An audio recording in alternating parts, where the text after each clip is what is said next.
Okay. So this is the first sound the live stream is hearing now. So stop all the conversations and comparisons we've just been making are terrible and not for broadcast. Oh. Chris, I am talking specifically to you. I think they'd like it. Nah. I'm going to say it on the show later. Well, if you do, you know exactly what I'm going to say. I do, yeah. So the secret Chris has learned is never trust me with any insider information unless you specifically want me to leak it. That is all my sources in... Actually, no, there's a couple where... there's one in particular who will say, hey, this is interesting, but you can't say anything yet, or it'll be really obvious it was me. And then I get a follow-up message just confirming that you got that you definitely can't say anything until I say, or it'll get me in trouble. And you guys go, yeah, no, I heard.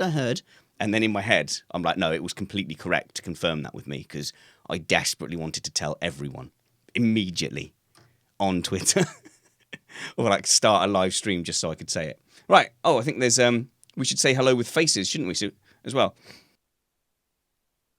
Hello, everyone. How's it going? Let's live stream and stuff. There we go. There's my Matt picture. There's my Nick picture. He is cursed.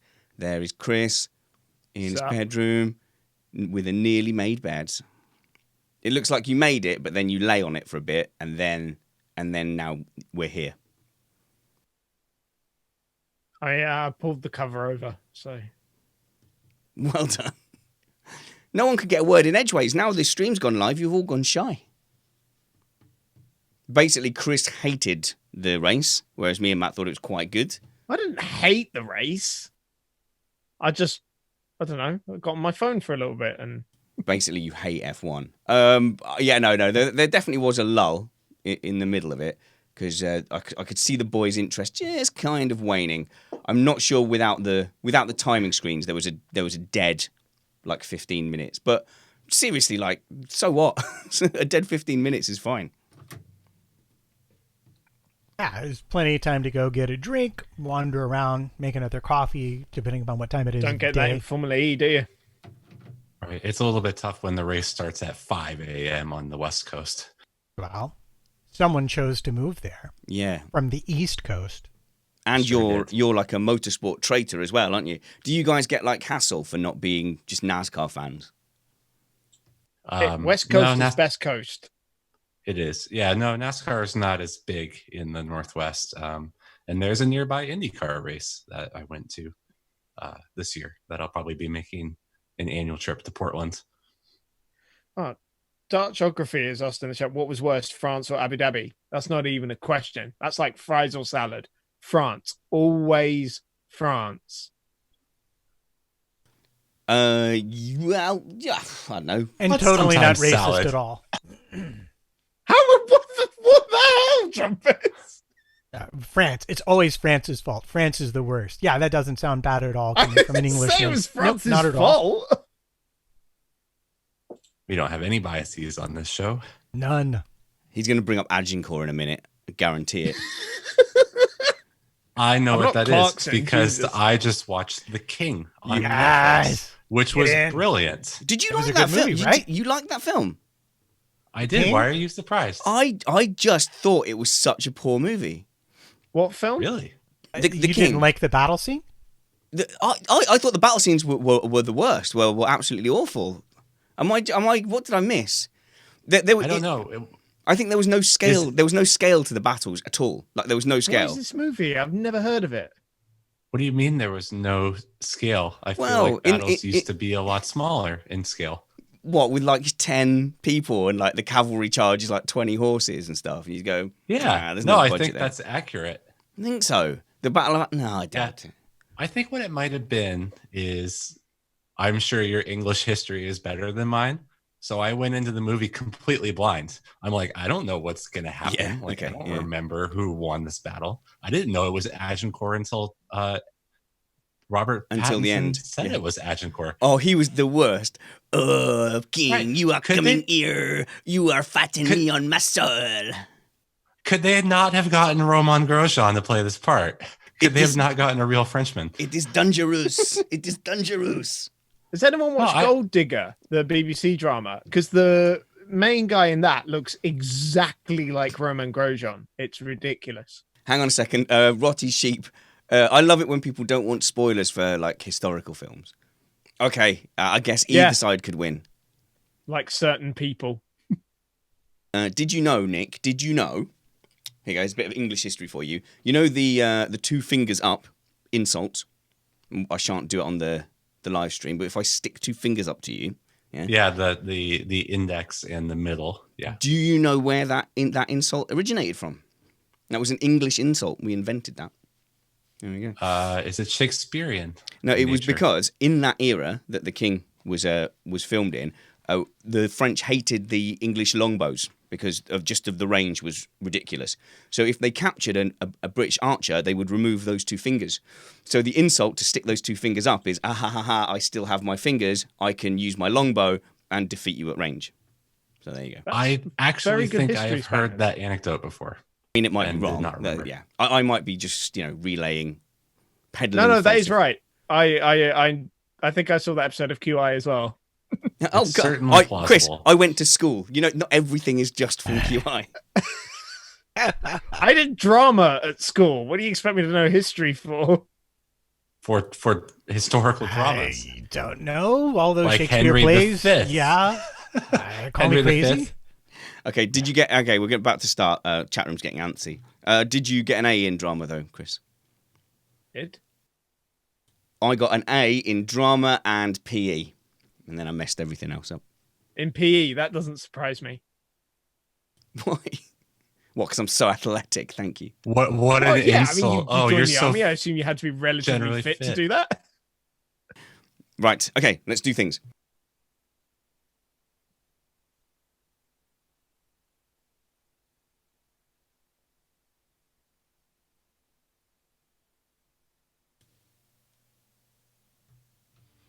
You are listening to Missed Apex Podcast. We live F1.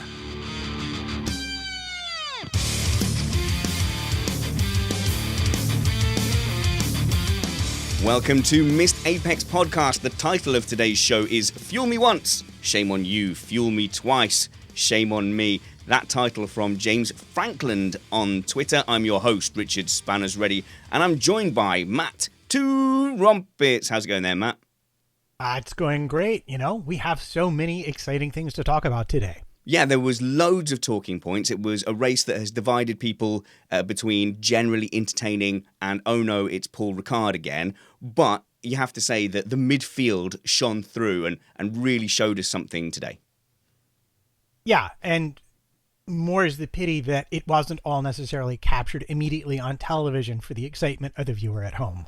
No, this is the most I've watched an F1 broadcast after the race has ended, because there was just loads of, hey, I mean, what happened? We were tracking Perez for ages. We didn't get to see that final overtake. Sainz, I didn't find that out till like 30 minutes later that he'd managed to get into the points. So we do have a fun race review coming up for you. To be clear, though, we are not going to do a championship review. Obviously, some overall championship points will get mentioned, but we're going to come back here next week and do a full season roundup.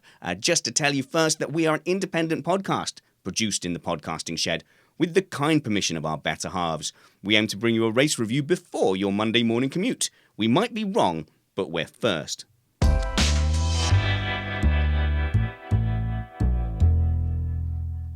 We're also joined in the shed by PR guru and journalist Chris Stevens. Chris, you're on the this is just about nearly as bad as Paul Ricard fence. I wouldn't say it's that bad, especially considering we had a few really, really bad races at the beginning of the season.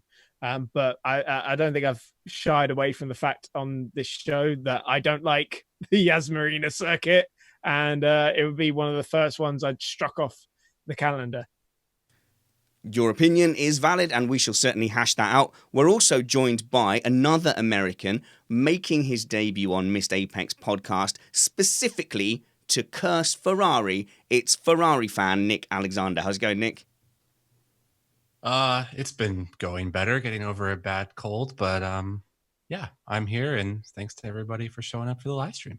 the second you were announced that you were going to be on the show, the Ferrari disaster started. You are personally responsible for that. How does that make you feel? Oh, I'm quite used to it by now. I still think I'm carrying on with the Ferexit strategy, planning on switching fandom to Red Bull as of next year. So if Ferrari continue to be cursed, you can stop blaming me. I will send cease and desist letters. And if next year finally is Ferrari's year, I'll just jump back on the bandwagon like nothing ever happened. It's really a win-win for me. It's a bold tactic. Let's see how it works out. Let's move on to the action.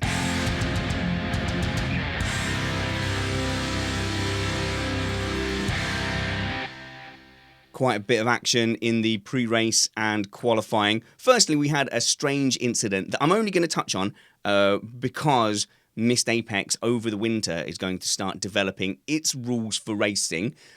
So when we saw the incident between Bottas and Grosjean, which was a really kind of aggressive incident, wasn't it, Matt, for a practice session, we looked at that and we kind of assess that against our lane system, the way we talk about whose fault it is. Even though it wasn't in the context of the race, it was a strangely racy incident. Yeah, I think in a race we might have even come to different conclusions. But for free practice, it was unusual for him to wait that late to make the move on Grosjean. Now, let's be clear, Bottas made the move on Grosjean. Grosjean turned in on Bottas, and there was contact. And crucially, it destroyed the floor that Grosjean was running that had made him so fast up until that very point in the entire weekend. Oh, I can't believe something finally slowed Grosjean down, Nick. I had a question for you guys to test my memory a little bit. I feel like I was listening to Diaries of an F1 Boss on Missed Apex podcast with Matthew Carter, and I believe Matthew Carter said that floors were cheap. Did he not? I guess I am surprised if floors are cheap and quite replaceable that they did not have another one of the same design. Well, we did a bit of a chat in Slack about it, and it was an experimental design they brought to test at the track, but it had worked so well they decided to run it on Romain's car before, of course, he broke it. And unfortunate, obviously, for Haas. But what was interesting was that I think we felt that if that had been a race scenario, actually, it's a good move by Bottas.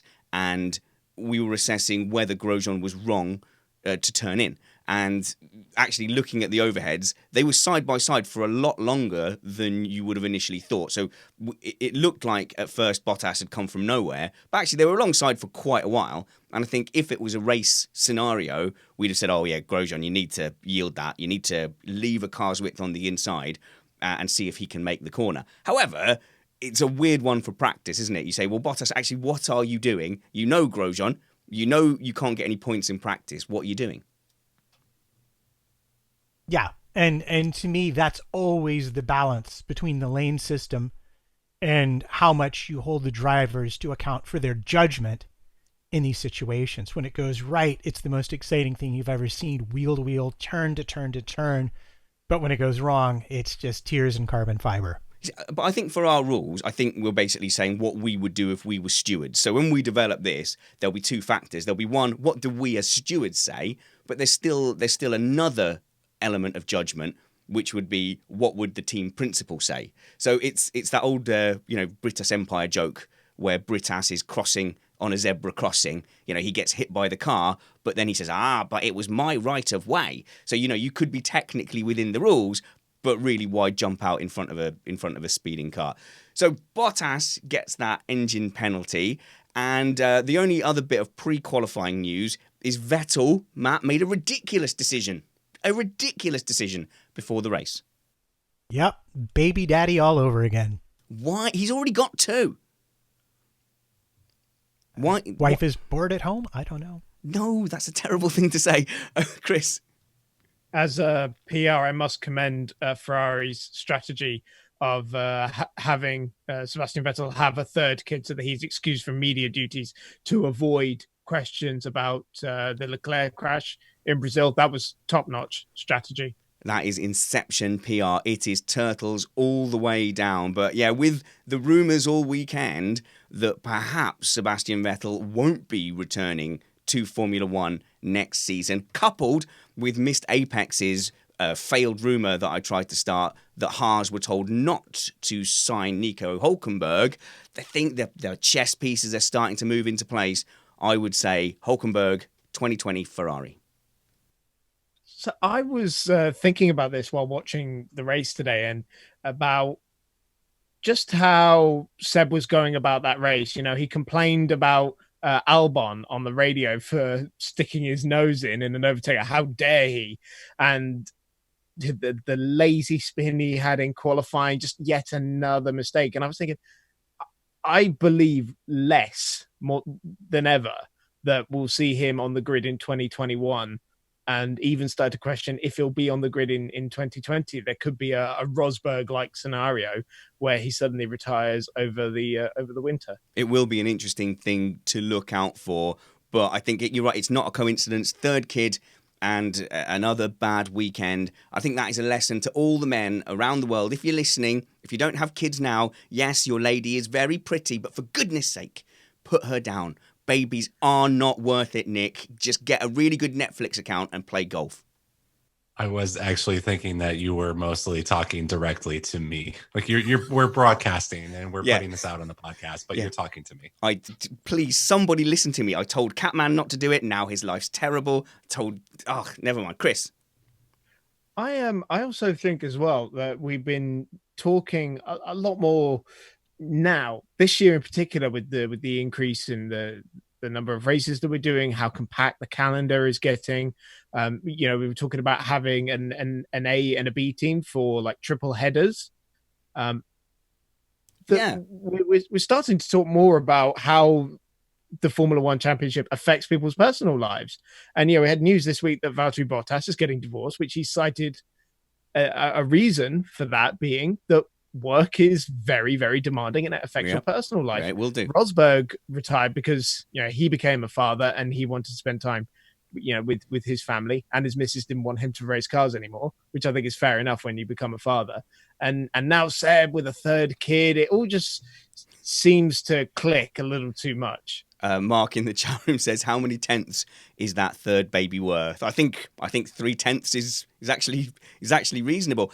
Nick, I just want to talk to you about Sebastian Vettel, because I've actually starting to get a little bit of sympathy for some of the spins, especially this year, because they all seem to have been, you're laughing already, they all seem to have, this is genuine.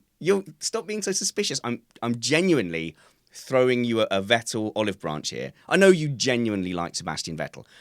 All the spins seem to have been under acceleration in low speed corners. So, when you're putting the most power down from no traction. So here in Sector 3, Abu Dhabi, there was one in Monza. I think it was Bahrain as well, following Hamilton. It's always getting back on that power. So the first thing that struck me was, well, it's a lot harder without a double diffuser, but surely he'd have got over that. I'm just wondering if there is a characteristic of this Ferrari that just doesn't like having, being slow, turning, and then nailing the throttle. Yeah, I'm sure there is. I mean, it seems like they've clearly gone for the high speed, low drag philosophy, try to get out in front at all costs, legal or otherwise, in qualifying perhaps. So that you can have track position during the race. And it wouldn't just be moving from a Red Bull with a double diffuser. It would be quite a dramatic change in the entire philosophy that obviously doesn't seem to suit him. Surprising that we haven't seen Leclerc spin even once like that. So it does seem to be a driver error. It's increasingly difficult to defend. I was laughing because you were saying you had some sympathy, and I thought what you were going to say is, but not today, or not yesterday, because yesterday was amateur hour. I mean, what was that? Chris? Yeah, remember Raikkonen had issues, very similar issues in the earlier years of the turbo hybrid era. And again, getting on power, even spinning at the same corners that Seb had, especially in Bahrain. But I am a little bit surprised we don't see it more often, as much as we talk about how much downforce that these cars have these days and how fat those rear tires are. They should be able to put power down pretty easily, but we are talking the thick end of 1,000 horsepower and, you know, the electrical energy as well, which is just instant torque. So it's not like it even builds up. It's just straight away there. So I am surprised we don't see it a little bit more often. Yeah, well, I guess we'll see when Lewis Hamilton is there in 2021. We'll see whether he's able to apply the throttle with any more luck. Well, more on those rumours over the winter, I'm sure. But Chris, I missed Q3. All I saw of Q3 was your exasperated messages of, oh no, Ferrari have done it again. Just quickly explain to me what happened in Q3 to Ferrari. Yeah, they sent their drivers out too late and Leclerc missed the flag. Surely rule one is be on the racetrack. Yeah, they didn't know so much send their drivers out too late as the drivers ahead of them slowed down more than they expected. And in this case, Leclerc, who could have just sped up, chose not to, so as not to upset his teammate. And thus he missed the last run of Q3. But changing the subject entirely, as I like to do, what really interested me was him advocating for himself to run medium tires in the second qualifying session after they put Vettel back out on the soft tire. So Vettel was doomed to start on the softs, and he got to start on the medium like the rest of the big boys. Interesting. Let's move on to the race. And for the record, what you like doing isn't just changing the subject. What you like doing is waiting until I'm completely done, ready to move on, and then going right back to the beginning of the previous topic and just messing up my show notes. Guilty? Guilty. You mean like bringing up the fact that it was the last corner and thus not a slow corner? Something like that, for example? I'm not saying it was. What, with Vettel? Yeah. Nick? He was going very slowly. Okay, you know what I mean. He had slowed down for a 19-degree left-hander, and it was getting back on the power. That you've done it again with such ease as well, with no irony. However, I have to stop your interruption with this interruption because it's time for you to tell us where the race was won and lost. However, I think we're going to kind of break it down into three sections. It's fairly simple up front. There was also a battle for fourth place, but I think for me, Formula B today was really the one worth exploring. But where was the Formula One segment won and lost? Well, I'm going to borrow a line from the chat. Mirror 303ify said the race was won and lost in Brackley because the Mercedes was just fantastic here. And Yep. It's really kind of hard to argue with it. Hamilton made turn one. There was no one in front of him, and he just sort of drove off, had a grand slam along the way, and won it. That was it. There was no other competition. I just will say, even as a declared Lewis Hamilton fan, I'm sat there at the start willing, particularly a Ferrari, to get ahead of Hamilton because that was the only way we were going to have a race. Chris?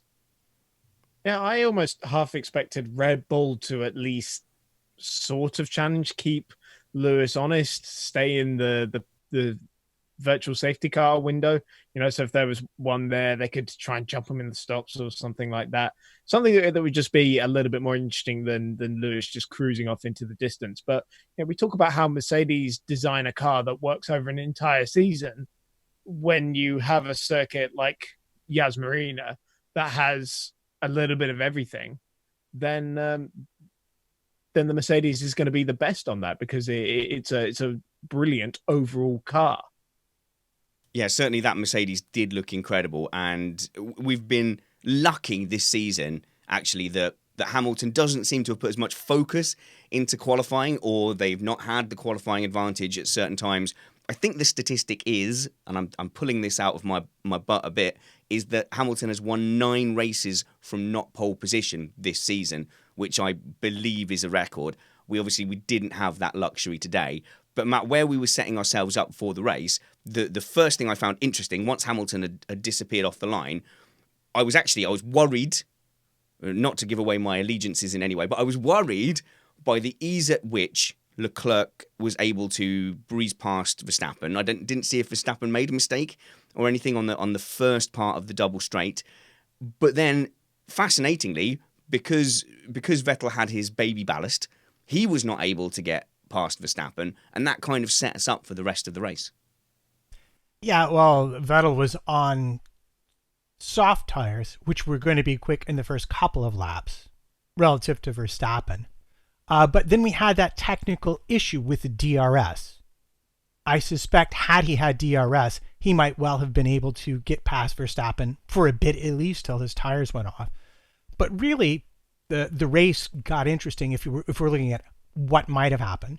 Was Ferrari's fairly early pit stop and double stacking the cars, which was a surprise to pretty much everybody.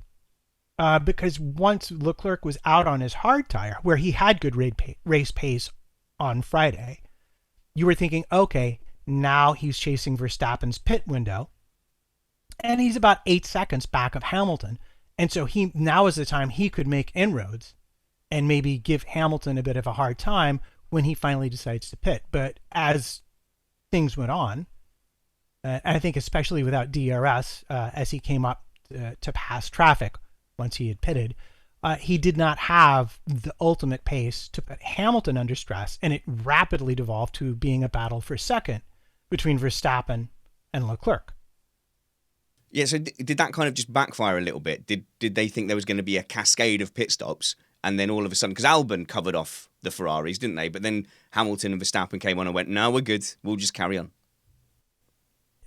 I don't know if it was so much that as that the soft tire was terrible for Vettel. I think Leclerc was beginning to lose performance on the medium tire. I think the hardest tire suited them best because they were so slow in the third sector, meaning they didn't have downforce. They're sliding the tires a lot. The harder tires more resistant to that sort of thermal degradation that tends to plague the Pirellis. So I think it was just a let's get onto our good tire and try and get in front of Hamilton through pit stops, undercut him from a long way back, as it were, and then see if we can hold off people till the end. Now, obviously, once we spin the dial forward in time, we see that was not really going to be a winning strategy. And so it devolved to being a battle between Verstappen on fresh tires, chasing Leclerc on older tires. I think, yeah, Hamilton was, barring some kind of power unit failure, that Hamilton could have just done anything today and he was going to disappear. So I'm dubious to say that Ferrari were attempting an undercut. I think that would have been a very, very optimistic undercut indeed, Nick. Yeah, I think actually in the garage, Bono was doing the New York Times crossword and feeding clues to Hamilton for help with solving, what's another word for such and such. I mean, he was just up there, and yeah. No, well, it was the last day of term, wasn't it? So they brought board games in. So Bono was playing Mousetrap, I think, with Toto at one point. Matt. Yeah, I should mention that speaking of undercuts, Leclerc's race pace in free practice looked like he might be close to Hamilton on the mediums. However, there was an undercut threat from Verstappen on Leclerc. He was told to get clear, and after a couple of laps, he really hadn't made any progress. And I think that was the other reason they pulled the plug. And I think they brought in both cars. I didn't know this at the time, but subsequently, looking at the fact they did this every time there was a pit stop, you just begin to wonder, maybe they pitted both of them at the same time so that they couldn't get in each other's way on track. So before the race, I tweeted a far out there prediction where I painted a scenario where Bottas could win the race, because I felt like Lewis Hamilton's power unit, he was kind of complaining about it in practice. It's the same one he's had since Spa. So I thought, well, he could DNF. The Ferraris would engage in the now traditional teammate contact, and there would be a safety car, which would bring him up to fight with the Red Bulls. Obviously, that scenario didn't quite pan out. However, that front battle was pretty much decided there. The only thing I really missed was how Verstappen ended up getting such a run on Leclerc. Was it just down to the fact that he pitted later, so he had fresher tyres and came and overtook him? So that was pretty much that battle done and dusted.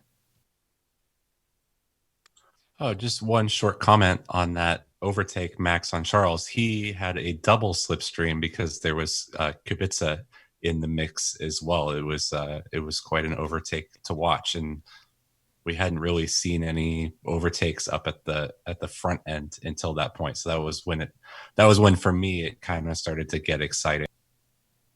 What was particularly impressive about that move, not only the initial lunge was brilliant, but also how he then kept it down the second straight as well, because not only did the Ferrari then have the slipstream back on him, a natural top end speed advantage anyway against the Red Bull, but also Max was having those intermittent sort of power unit issues with the throttle mapping and things like that. And it's not the first time this season we've heard of it. I think Monaco in particular, where there was sort of weird power delivery about how when he gets on the throttle and then there's like a massive delay and then it all comes in at once, like turbo lag almost. Okay, so I've got a theory on this that was formulated in Slack. I think it was Sam Watley that posited this, was because in Monaco what had happened was the torque mapping was in pit mode, and so when he came out of the pits he couldn't get out of pit mode. So whilst it still allowed the top speed, the power delivery from 0 to or from slow speed to foot on the floor, I'm using all the technical terms now, was affected. So it might have been something like that. And that's one for a tech time though, Chris. Yeah, of course. And that mode is something you can only change in the pit lane as well. So that's why you can't just go and change it back. Okay, so there was a lot of talk by Crofty on the televisions today about the different times on the track that the different cars were deploying the ERS. And I was wondering if there really is, especially different philosophies there today, or if Crofty was just talking about that today because in the first half of the race there wasn't as much going on. Did you kind of pick up? Did you pick up on that at all? So the only time teams will deviate from the plan, and the plan tends to be quite similar, even back in the old Kerr's days when they only had 7 seconds of it, they would all use it at the same time. The only way you deviate from that plan is if you're battling wheel to wheel with someone. Fascinating. I'm sure Summers and Matt will pick that up. No, Matt's going to do it now. No, he's going to do it now. He's going to ignore me. I'm just adding a mere fact that on the radio, Verstappen called the problem a handbrake problem, like he was making turns with a handbrake instead of the brake. And so I had suspected that perhaps it was not an acceleration problem like you were discussing, but might have been something more to do with the engine braking that was programmed into the power unit. But that's all. He definitely mentioned the power delivery in post-race as well. So it's a combination of both. So it was interesting, wasn't it? Because the race settled down and all of a sudden on Twitter, we were getting the same reactions we were getting after Paul Ricard. Basically, all of Twitter F1 said, "Dad, I'm bored." And I think that is a testament to how good this season has been. A lull, for 15 laps kind of got everybody a little bit antsy. But it was just, it just felt like it was a normal part of the race. Everyone had shuffled out. Everyone settled in for some fuel saving. Not Ferrari, obviously. They don't need to. But everybody else settled in for some fuel saving. More on that later. By Ferrari, I assume you mean Leclerc, because he's the one who had the extra 5 kilos of fuel stuffed into his car. I'm sure they just did it with one car. And I'm sure this is the only race. But whatever, we'll get there. We'll get onto that. Fine, we'll get onto that. What was interesting to me, and I noted it at the time, was that your leading trio, this would be Norris, Ricciardo, and Sainz, on the soft tires, were really hung out to dry by the lack of DRS, because they pitted early, sort of in sequence with the Ferraris. And what happened was they came out behind Grosjean, who was running very long and rather slowly on the mediums, but because they did not have DRS, they were stuck there. And what this did was it brought into play the midfielders. Would have been Gasly and Perez, except for Stroll drove into Gasly on the first lap and ruined his chances, but brought Perez and now Kvyat into play, running long and taking advantage of being able to make a pit stop and emerge with DRS to rapidly clear slower moving traffic in front of them. And that was actually, I believe, crucial to what happened at the end of the race for pretty much all of the midfield that we're interested in. Well, shall we move on to the midfield? Should we do a separate won and lost? Actually, before we do that, Matt, we got a glimpse of life without DRS, and I feel like they there were two strands to this. So initially you go, oh, well, now this is good, isn't it? Bottas is having to make a move into that first bus stop, instead of just waiting for the straights and the DRS advantage. But then on the other hand, Chris, as the race kind of developed, overall, there was a net loss to the race because of the lack of DRS. No, I loved it.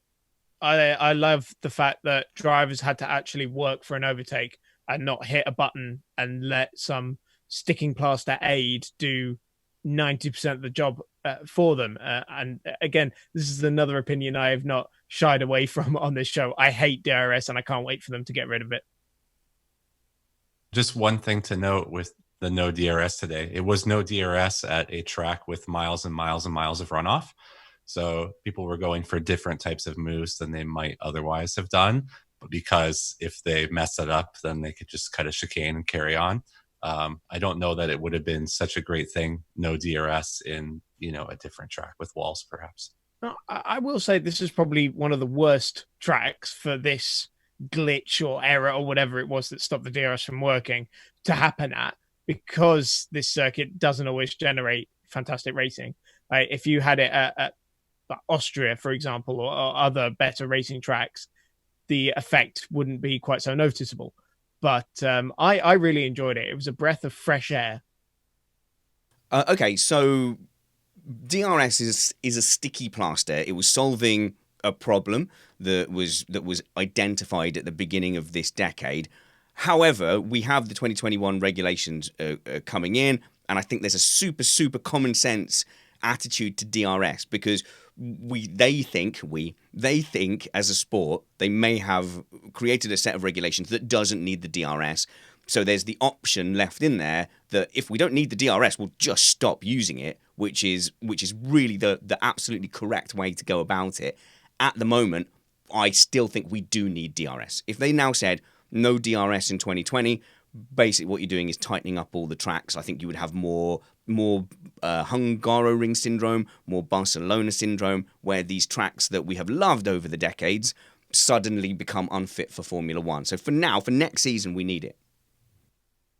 Yeah, and to me, what was most interesting about seeing 20 or so laps run without DRS was seeing the effect of the newly designed front wing aero, making it, frankly, more overtaking than I would have thought if we were talking about, like, say, 2017, yep, and the same issue happened. So it is a good indication, and certainly not something they did on purpose just to test it, as some people might have suggested. But it is a good indication that the way they are moving the aero regulations could mean that DRS might once again disappear into a bag of things that we talk about but are no longer used in the sport. Also, a really good reminder that all the Formula One cars have a common electronics unit, and they are not centrally controlled, but it's all part of a network. So there are things we can do in the future. The technology exists. You could have you could have power controlled centrally. You could have, a gentle ramp down of power under double yellow flags. There's so much you can do with that hived network that they've got going on in those cars. Chris? I think the future of maintaining overtaking in Formula One is going to be the manual deployment of the ERS, which supposedly they are doing in 2021. That for me is going to be really, really key, I think. So now we're talking managing push to pass, basically like an IndyCar. And I love that idea that we put, once again, that tool in the hands of the drivers to strategically use as they see fit. As long as we don't have fan boost, I'm on So board. I was just going to say, as long as they don't require you to drive on a different part of the racetrack to activate it. I really like attack mode. I like attack mode. Go and check out our Formula E race review. So we reviewed the round 1 and round 2. It was a fun review with me, Matt, and Bradley Philpott. And we had a fun discussion as always. We're always a little bit more relaxed, I think, with Formula E, because we'll admit we understand it less. However, I think we put together a good review, and we do have some expert help coming in January to help us out. So don't worry, it won't always just be us idiots.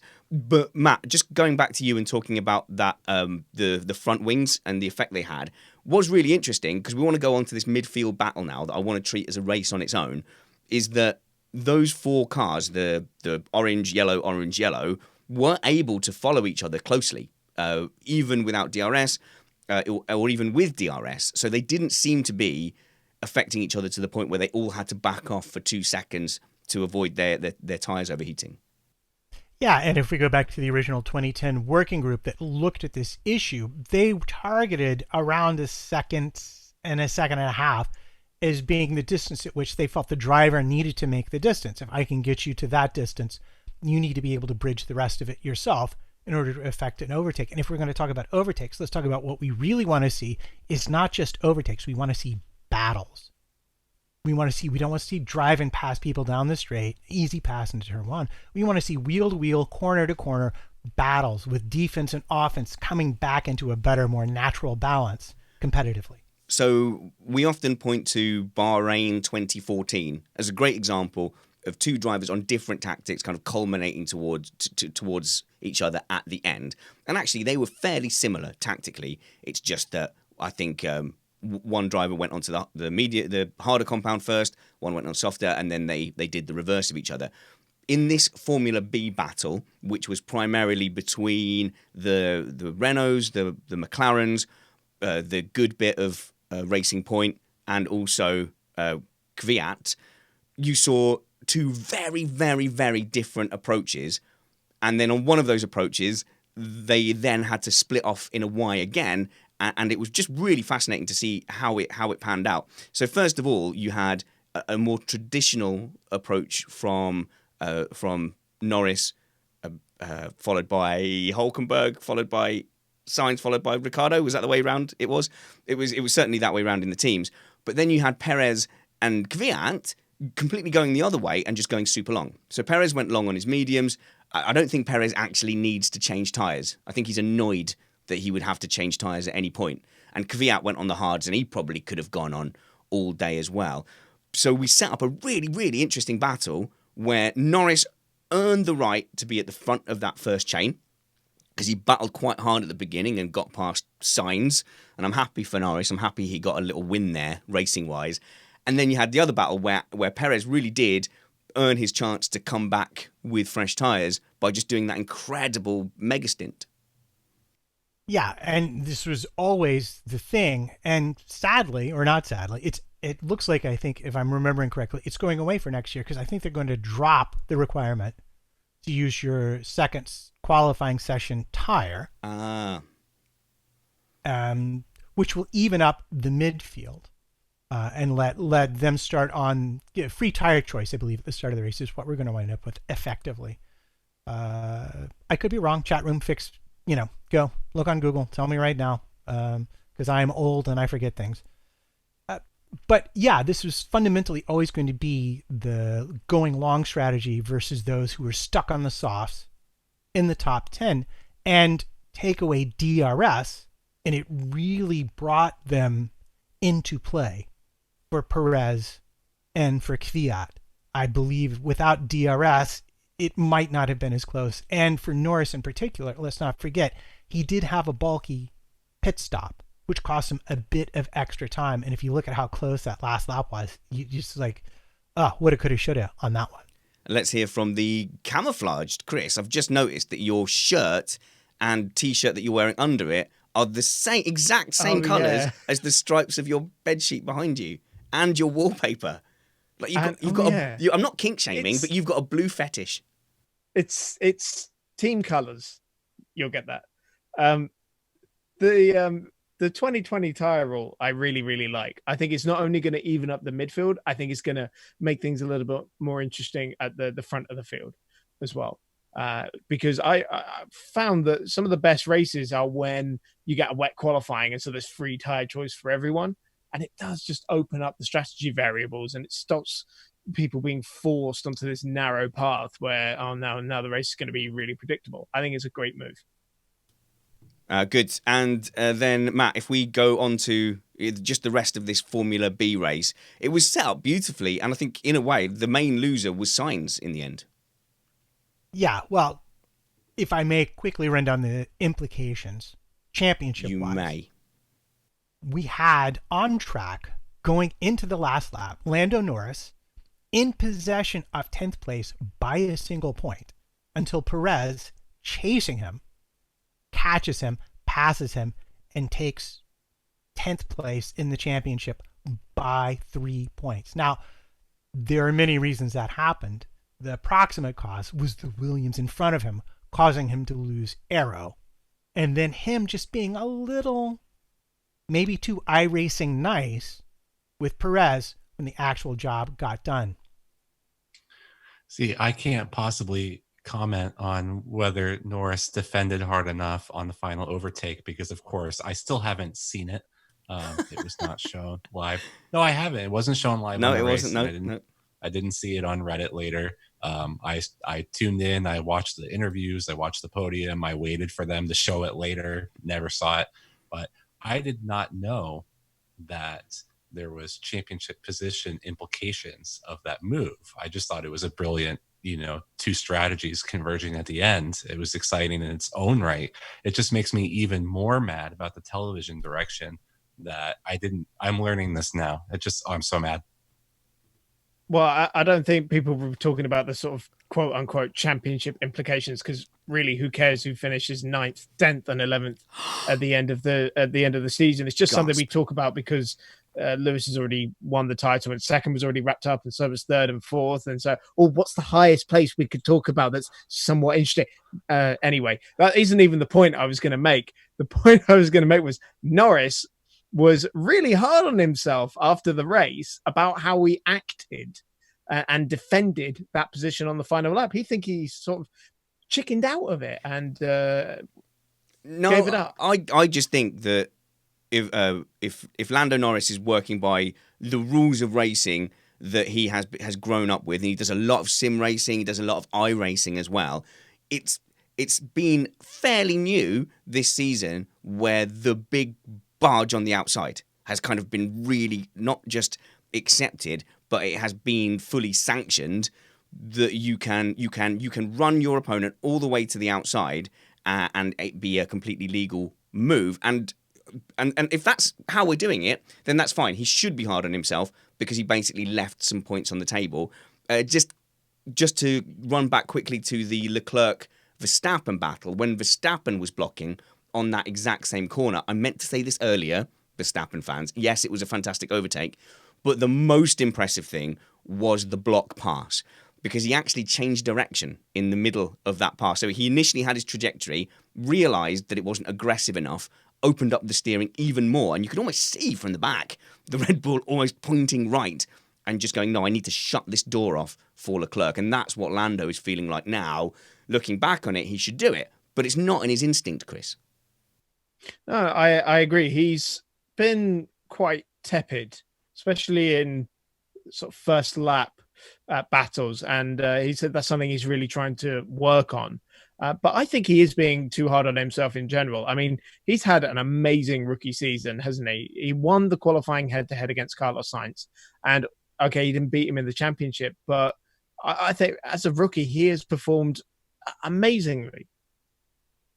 Yeah, so you can talk about things, and the margins that he's talking about when he's being hard on himself like that are entirely different than the margins we as viewers at home get. So when he was discussing that move, and he was going slowly, you could see exactly what he meant. When Perez had the line and was ahead of him, he completely shut the door for him to make the next apex. But when he was alongside and had some ability to affect Perez's exit, he left him enough room so Perez could do whatever he wanted to. And his basic thought to himself, reviewing that, was, okay, I need to limit his options out of that turn, so he's forced to leave space for me so that battle isn't done at that point. And this, in his first season, I mean, yeah, this is exactly the kind of mistake you're going to make. He's good at overtaking. He's good at defending. The wheel-to-wheel comes with experience. And experience Perez has. So Perez has oodles and oodles of experience, and he might not be the raw, out-and-out fastest driver on the grid, but if we're going to assess Sergio Perez's career, he is not someone you want to take lightly, and he is someone who has won the Formula B on occasion. Is this his second or third Formula B victory of the season? And that Racing Point is not the fourth best car on the grid, is it, Chris? No, absolutely not. You can tell Racing Point has been so limited by what it can do this year, by what happened in the middle of last season when it went into administration and then had to get bought out by the Stroll administration. That massively affected this year's car. And that's why next year, man, oh man, what are we going to see from that team? Are they just going to go out and dominate Formula B now? Or are McLaren and Racing Point going to form their own mini championship inside Formula B, and we're going to have to call it 1.25 or something? Or will any of the midfield teams graduate to Formula One and leave the Formula B title open? Nick, you've got to read that chat room comment that I know you've noticed, because you've just put on a Ferrari jumper. So there's two. So Clapper says that Nick Alexander is about to suffer a technical failure, and Patrick Walsh says if you put a Ferrari jacket on, you should at least spin in your chair for authenticity. Absolutely savage. Absolutely savage. The last point I want to say on the midfield battle, Matt, I think we touched on it earlier, was Sainz being unlucky. Wasn't it interesting that the McLaren teams have kind of gone, yeah, we brought Sainz in, we've looked at his tyres, we could have easily not brought him in. And, you've got tyres left. They were saying to Lando, you've got tyres left, don't worry about it. We could have done the same for Sainz. So I guess Sainz kind of lost 2 positions with that pit stop. I don't know if it was unlucky. Sainz, when the window opened and Perez had pitted and they saw his speed, Sainz was basically told McLaren, if you are not sure, bring me in now. And there was a reason for that, because that single solitary championship point that he claimed by passing Hülkenberg on the last lap put him into sole possession of 6th in the Drivers' Championship. So if we're talking about best of the rest, we cannot ignore his entire season at this point. And it was a brave call because he knew how much time he was going to have to make up. And he did it. He did it with a ridiculous overtake on the last lap. At the last possible moment he could have overtaken Hülkenberg, he just chucked it up the middle, managed to get it stopped in time, and off he went. And full kudos to him. I still haven't seen it. Was it good?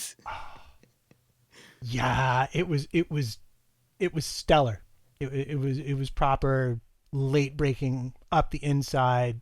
Yes, just everything you would hope for in a situation that tense. If he'd not, he'd have been tied with Gasly, and Gasly would have gotten it on countback, I believe. Good. It's been good to spend time talking about Formula B and the midfield.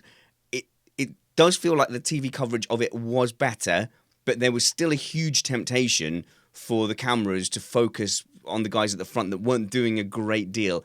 And I appreciate that as the winner is coming over the line, you want to watch that.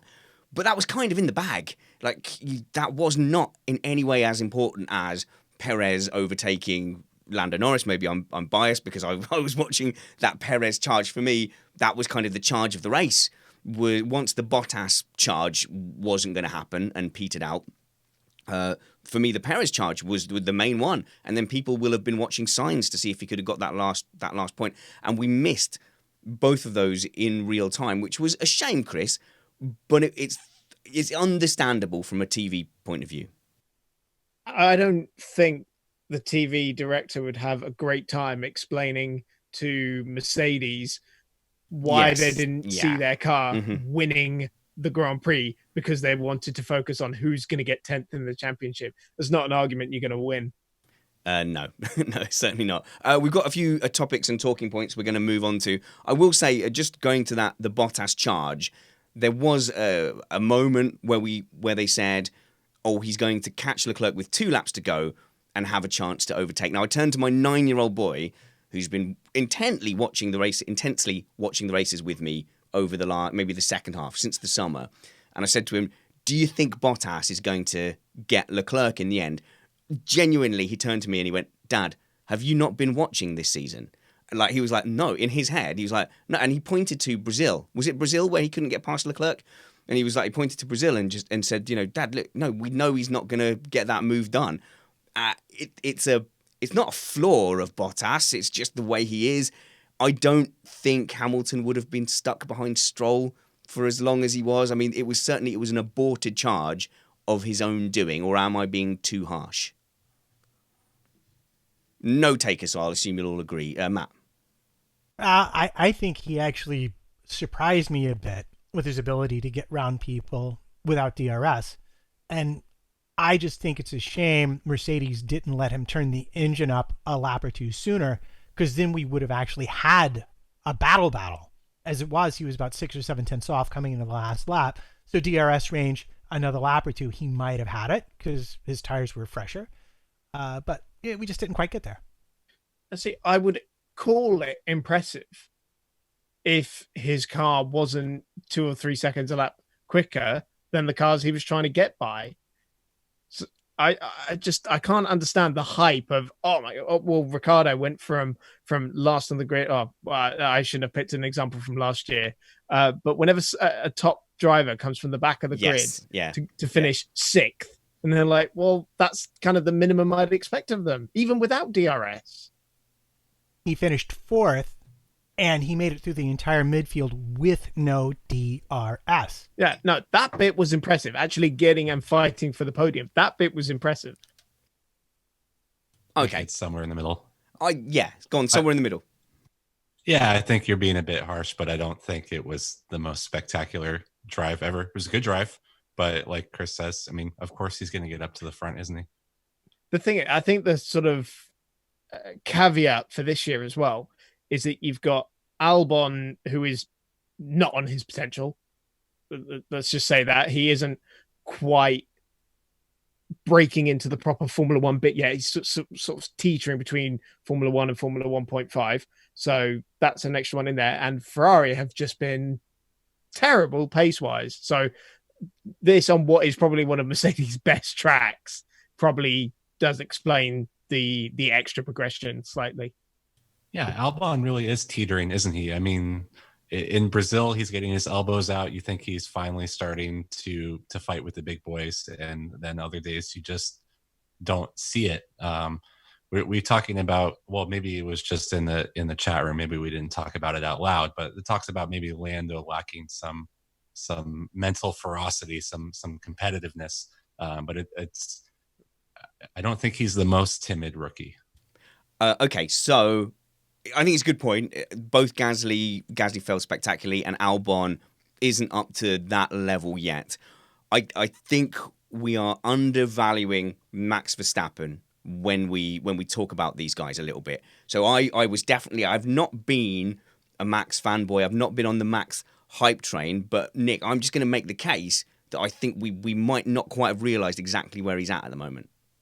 I think you're absolutely right. And my moniker is numbers, so I am going to throw out some numbers out there. I believe it was 19-2 for the qualifying battle of Max versus his teammates. And with the teammates obviously being shuffled in the middle of the year, I had no idea that it was that dominant. That is as good as anybody except George Russell in that category. I think Perez versus Stroll is similarly lopsided as well, but that's not a reasonable comparison. However, when we talk about Verstappen at the moment, what we've got to realise is that Verstappen is honed in at that team, driving pretty near his capability. The consistency of like ultimate performance and incidents and that last minute split second decision making probably could do with a bit more refining, and he's not quite in his final form as far as that goes. But when it comes to turning up at a weekend and finding the best pace for that Red Bull and being on the pace, he's on it now.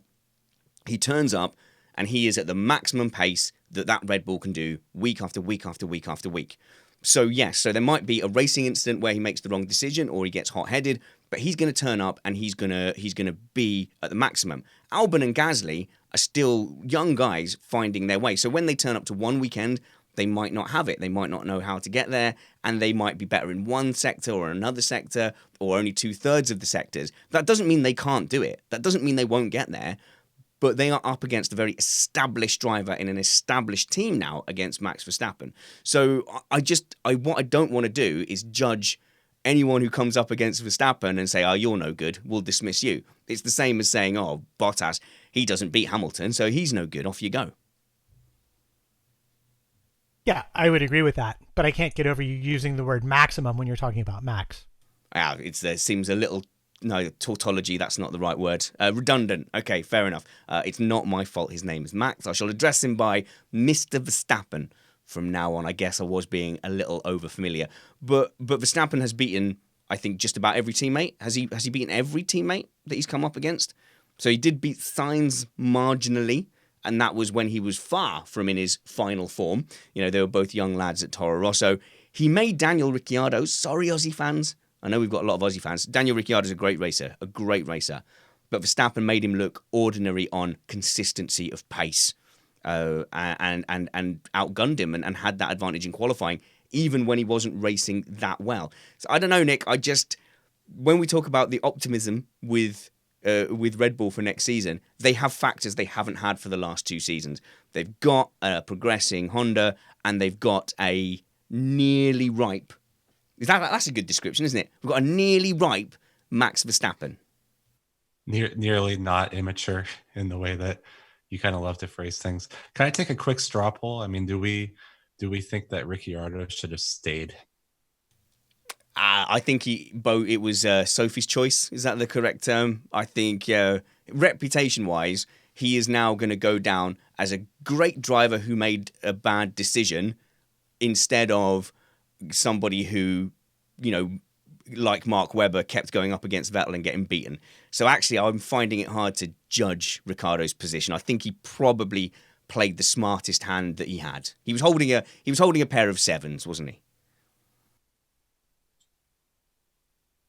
Yes, he was. But let's talk about Red Bull, because their form is such that they tend to show up not entirely ready for the season, and then they sort of develop as they go along.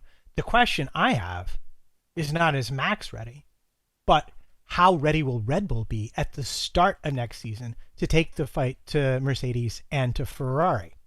Well, it's progressive, isn't it, Chris? So yes, they might suffer from some of the same symptoms that they had at the beginning of this season, but they'll have a slightly better engine, and they've got a slightly better driver.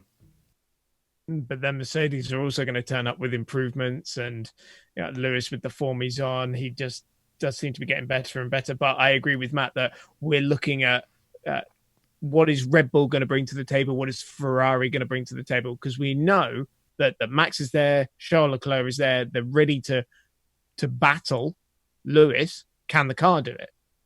Just realised we have a Australian video editor, and the chat room is pointing out that might well not make the final cut. How do I fight? How I have to give a secret symbol that if you don't hear me do such and such a thing, you'll know it's been edited. Okay, I will work on that. So we are looking with optimism for Red Bull next season. I think the Verstappen Red Bull package was certainly for me the winner overall, if you like. They punched above their weight this week, Matt. I think that's not unfair to say. But we're going to go to the other end of punching with your relative weight. Ferrari. Qualifying debacle aside, we get word before the race has even started that Charles Leclerc has some kind of fuel irregularity. Have you managed to untangle exactly what it is that was under question? Yes, I have. The specifics are, they were required by the latest batch of technical directives to report to the stewards the amount of fuel in kilograms in the car. And when that was checked before the race, it turned out there was a minor discrepancy. And by minor, I mean 4.88 kilograms, which in racing terms isn't really minor at all.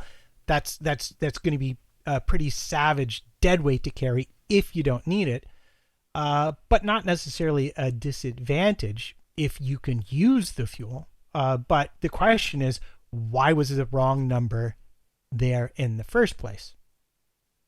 That's what I'm trying to understand. So there's obviously a maximum amount of fuel that you're allowed to run, and they didn't exceed that. And then there's a fuel flow limit, and that's not necessarily in question here.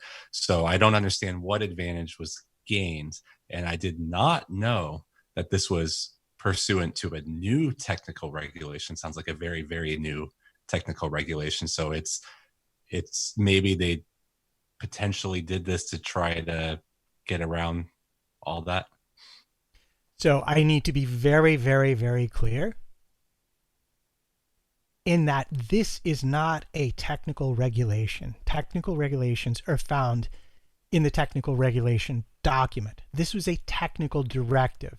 In other words, they're clarifying what they think the technical regulations mean. And since there were so many questions about fuel, they have demanded that samples and amounts of every liquid in the car be reported to the stewards prior to the race. Ferrari gave them the wrong number. So when we look at the penalty, which if this were a violation of a technical regulation, the penalty would have been immediate disqualification. Because this was a technical directive, the actual violation was of the International Sporting Code 12.1.1.I, failure to follow the instructions of the relevant officials for the safe and orderly conduct of the event and because it was a TD, essentially this was a sporting violation, which is why we saw Ferrari get the big fine instead of the disqualification. I think what happened is quite clear. Basically, whoever was in charge of doing the fuel is of my age or older and remembers the time at petrol stations before you could pay with your debit card, and you had to you had to sit there with the fuel thing and you had to get it exactly on 20 quid. And if you did 20 and 1 penny, then you'd have to break into another tenner and it would be a disaster. That's what they need to do. They need to get boomers in there to do the fuel. They'll never get it wrong. Yeah, well, imagine for whatever reason it was measured in liters and you have to convert to kilograms. Well, there's an easy math error that can happen. One time, completely unrelated, but true life personal story, I got a letter from the IRS saying I owed them $50,000 because someone at the IRS misplaced a decimal point in one of my, while filling out some form somewhere. So we don't know yet where that number came from, but there are many, many ways humans can screw things like that up. Yeah. The money was just resting in your account. Chris? That's Ferrari sending you the bill for the fine, right? Oh, yeah, exactly. £50,000. Okay, so to cast more of a tinfoil hat at this, which I am absolutely, I'm against on principle, but just for balance, it does seem, Matt, that 4.88 kilograms is a massive mistake. And actually, just to clarify on something that Nick said, I don't think we do have confirmation of the actual figures. So everyone's presuming that they haven't gone over the maximum allowed fuel. We don't actually know that for sure, although you do suspect that had they gone over the 110 kilograms, that would be a much bigger deal. Yeah. I don't think they would have started the race if they'd been found to have over 110 kilos in the car. Yeah, okay, fair enough. What bothers me about this is we will investigate this after the race. And now people can correct me if I'm wrong. And in fact, I would love to be wrong, because I'm sure there is some internal bias in me that is making me remember the hits and forget the misses. But it seems like Ferrari have had several cases of, we will investigate this after the race. Now, if you investigate this a thing after the race, it gives you options. Because if it's a nailed-on penalty, you have to give a penalty, then what you do may cost Ferrari or whichever team a podium or a high point scoring race. But if you investigate it after the race, you can see how the race pans out, and you can adjust between a sporting penalty like 5 seconds or disqualification, or you can issue a fine which doesn't affect the team's race position. Now, I am not doing the Ferrari international assistance, Nick. Calm down. Stop trying to reach through the Zoom call and grab my collar. What I'm saying is that this version of the FIA this year, this version of race control and stewarding is a little situational. And not just with Ferrari, all across the board, it feels like they have made decisions and been very aware of the effect that their decision will have on the race. So Leclerc with bits hanging off, that should be a clear come in penalty, something like that. Okay, but we'll see. We'll investigate after the race. Right, he didn't finish high anyway. We can whack him with a race fine. Today, that he was on the podium, so any kind of race fine would have robbed a Ferrari driver of the podium. Now, I'm not saying they're favouring Ferrari. What I am saying is, if you rob Ferrari of a podium, you get a hell of a lot more flack, from Ferrari, who are massively powerful in the sport, and from the Tifosi, who are an incredibly motivated and passionate bunch. And after Canada, the stewards came under specific and personal criticism. So they specifically were targeted. And I know, as somebody who is openly hostile to the Tifosi, quite deliberately so, I get horrible messages. And I share the emails I get in our WhatsApp group. People tell me to go commit suicide. We've become used to it now. It's like a drumbeat. But I cannot blame them for making decisions that are thorny politically. Actually, we will investigate afterwards is quite a clever way to do it, because you're still making the judgment, but you can then see how it will affect the race. Now, tinfoil hat off, and I'll let the grown-ups talk. Okay, you could be a U.S. senator. I think you were filibustering some sort of bill there. I was hoping name. I was hoping you'd forget the points if I said too many things. Yeah, no, I don't think this is similar to bits falling off the car, which could be potentially dangerous. I definitely give you that scenario, but I don't think today was the same. If you disqualify them before the race and then the race starts, then there's no real undoing that. So you just kind of you have to let them start if you're not ready to punish them. I don't think, from what Matt was saying, it doesn't sound like they had any sort of justification for any sort of harsher penalties. So I don't know what they would have done had Charles finished in 8th or something. By your logic, if he didn't podium, he would have been punished more harshly. But yeah. What would it have been? Well, I mean, I called it before the race privately and in our Slack group, which, by the way, you can join by joining Patreon, patreon.com/Missed Apex. No, that's wrong. Patreon.com/Missed Apex is actually correct. Well done, me from several seconds ago. We would really appreciate your support, and we will be keeping up with winter content. We'll be taking 2 Sundays off. That's it. The rest of the time, you'll have F1 content all the way to the new F1 season. But that is, I called that in a slightly cheeky way when people were saying, are they going to get disqualified? And I said, if there's a Ferrari podium, no racing penalty, it'll be a fine. And if there isn't a podium, then they'll get fined. Obviously, you can only ever have one of those scenarios, so you can't prove the other one, unfortunately. Matt? Yeah, well, if we're going to talk about things, we can talk about the effect that extra fuel had. We know it was less than 110 kilos, or else he would have been immediately disqualified. But if you were carrying that fuel around and you cannot use that fuel because, say, you're limited by tires, then over the course of a race, that amounts to about 7 seconds slower, which wasn't enough to put him faster than Verstappen, but also was only going to make it put him a little further ahead of Bottas at the end of the race. So I don't think there's anything in it. You don't put extra weight on a car unless it's there for a purpose. And either they screwed up the math, wrote the old number down when they sent the paper over, forgot to give them the new paper, or you know what I'm saying? It's one of those kind of mistakes. Looking at it from my point of view. It does feel too big to be a mistake. I guess we'll never know. But unfortunately, just because of all the other stuff around the fuel flow and the other technical directives, as soon as the words Ferrari and fuel were mentioned together, everybody went up like meerkats and started going, oh, look at that. Look at same old Ferrari, always at it. We do have to be careful, as a colleague has reminded me, not to get the pitchforks out every time Ferrari and fuel is mentioned. Matt, you stated to me that Abu Dhabi would be the test, would be a fairer test of if Ferrari could get their pace back and to see whether they had been affected by the technical directives. Not going to get in a fist fight with you, but are we all on the same page now? Is it clear that the technical directives have affected Ferrari's ability to get pole positions? Yeah, I think maybe you could say that. Although, really, what I wanted to do was go back and look at how they'd done in the previous years with these sets of regulations, because this has always been a terrible track for them. But I think it's certainly Okay. more representative than Brazil. Another caveat. You are the caveat king, my friend. However, I would invite you to view the wonderful video that Formula One put out comparing Leclerc and Hamilton, mini sectors. And if you look at Ferrari's performance on the straights, it doesn't look that dissimilar to what we saw before the directives came out. So, Okay, so I will.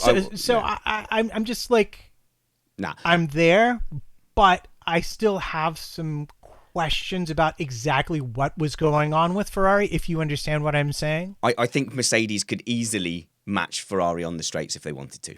If that was the way they wanted to approach their lap, they could strip downforce and they could do exactly the same on the straights. Chris? Well, we're seeing Ferrari gaining, I think it was half a second in the first two sectors with their extra straight line speed, but then they're losing 0.8 of a second in the third twisty sector. So overall, they're massively down in terms of Twisty lap time. Yeah. Now, how do you win the Singapore Grand Prix? And I don't just mean win the Singapore Grand Prix. I mean dominate it and suddenly have the perfect race car. Oh my God, it's got all this power and now it can go around corners. It's brilliant. And then come to Abu Dhabi and for the remaining races of the season, suddenly not be able to get round corners. There is definitely something that has prevented Ferrari, and whether it is a reaction to the technical directives where they've taken downforce off the car so that they can still maintain the speed, that's probably the wrong way to have gone about it. But something has gone wrong there horribly.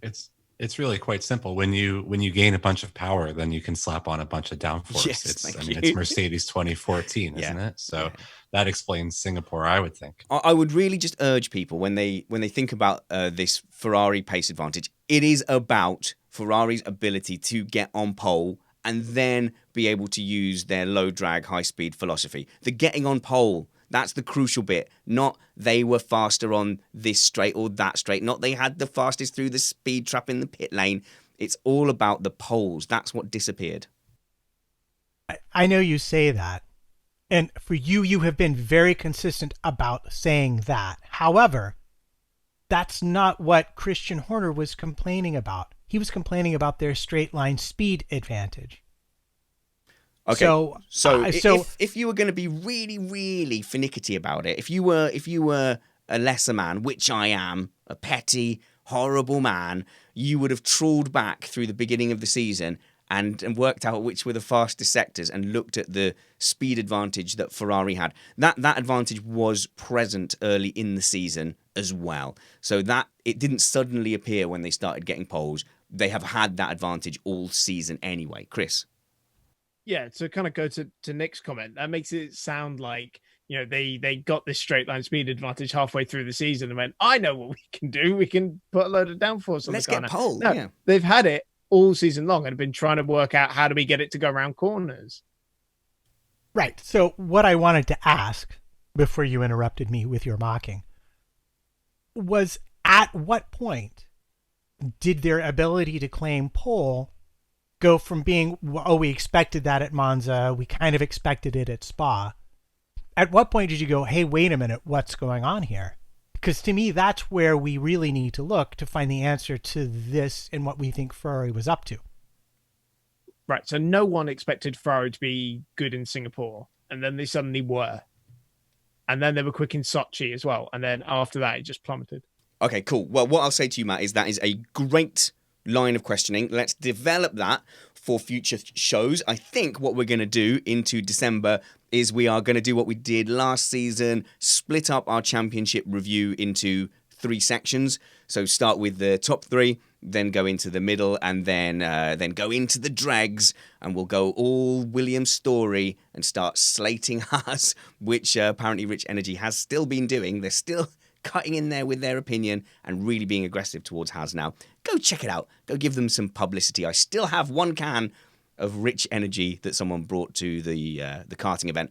that I haven't opened, but it's still in my fridge anyway. So I think, let's go on to the podium perhaps.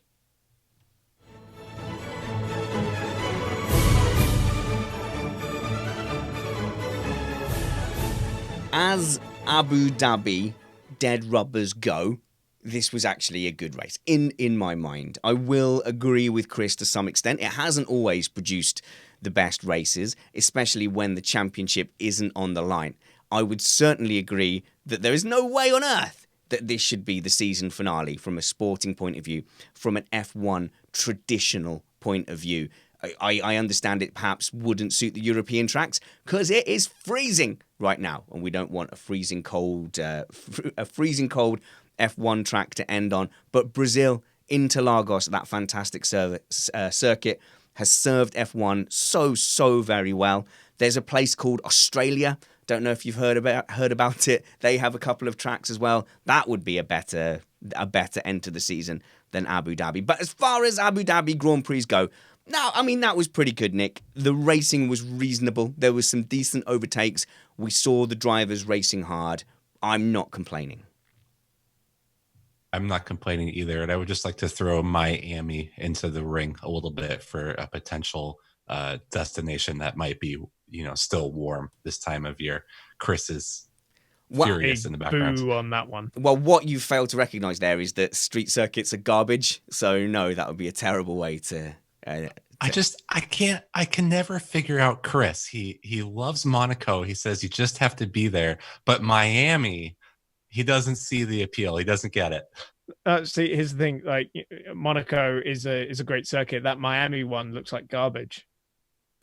Now, Abu Dhabi does have some things going for it. So I think we covered this in the last show. It does look pretty cool under the lights. The elevation change that people seem to want is good. If it was mid-season, if it was round 4, I don't think people would be as upset. But as a season finale, for me, it just doesn't fit. Thank you very much for following Missed Apex podcast. We have had a really, really great 2019. We've been able to do some fantastic things, get some fantastic guests on. We've been really lucky to continue to have Joe Saywood come and do Inside F1. And in fact, he has increased his involvement this year. I think he has done a show a month with us, and that looks to continue into 2020. We've had some fantastic guests from Brian Sims. I can't even remember if Mark Priestley was this season. It's been such a great season. I think we had Mark Priestley. We've had some fantastic people in the shed. Chris Medland has been in the shed 3 times as well, and we've got much more planned for 2020. The most exciting thing that happened recently, Chris, is that we broke into the top 100 in UK iTunes Sports, which for me always seemed like this massively unattainable thing. If you look at the podcasts that are up there in the top 100, they're like proper, they're like grown-up podcasts. So to see us pop up to 95, that really, it made my day. That's mental, isn't it? You can't even comprehend. And I think it's not just because we do this show. We've done the other awesome things we've done this year, the karting event, the sim event at Simply Race as well. And like you say, all the guests we get on. I mean, we do so many really cool things, and I think we're going to do some even more cool things next year, hopefully. Me and Jeansy went out with a Missed Apex liveried car at Silverstone and tested ourselves in a sopping wet Silverstone. And we have another GTI event planned as well, a ridiculously ambitious one, but it is in the pipeline.